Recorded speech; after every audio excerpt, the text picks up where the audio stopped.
السلام علیکم ورحمۃ اللہ وبرکاتہ۔ معزز سامعین، اللہ تعالی نے قرآن کریم میں اس بات کو واضح کیا ہے، اعوذ باللہ من الشیطان الرجیم، بسم اللہ الرحمن الرحیم، ان الدین عند اللہ الاسلام، کہ اللہ کے ہاں صرف دین اسلام ہی معتبر ہے، یعنی زندگی گزارنے کا وہی طریقہ اللہ تعالیٰ کے ہاں قابل قبول ہے جو طریقہ قرآن سے ثابت ہے، جو طریقہ نبی کریم صلی اللہ علیہ وسلم کی سیرت طیبہ سے ثابت ہے۔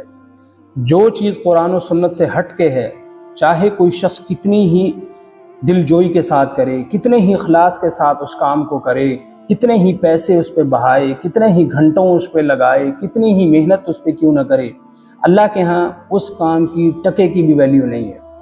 اس لیے قرآن کریم میں یہ اصول بتا دیا گیا ہے کہ بھئی کام وہی معتبر ہے جو قرآن و سنت سے ثابت ہے۔ تو اس لیے ماہ محرم آ چکا ہے، ہم مسلمان پتہ نہیں کیا اوٹ پٹانگ حرکتیں کریں گے، کیا فضول حرکتیں ہم کریں گے۔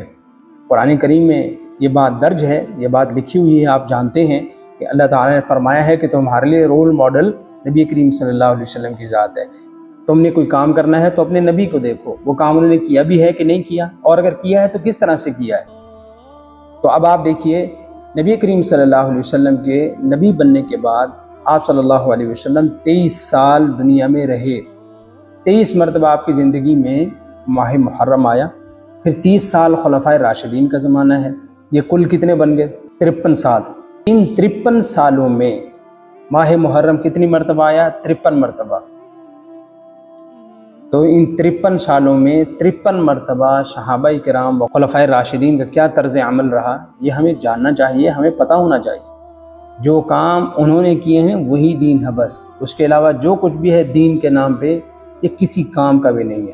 آپ اپنا ٹائم ضائع کر رہے ہیں، اپنی صلاحیتیں ضائع کر رہے ہیں، پیسے ضائع کر رہے ہیں، اپنی انرجی ضائع کر رہے ہیں۔ اس لیے محنت اسی کام پہ کیجیے جو قرآن و سنت سے ثابت ہے۔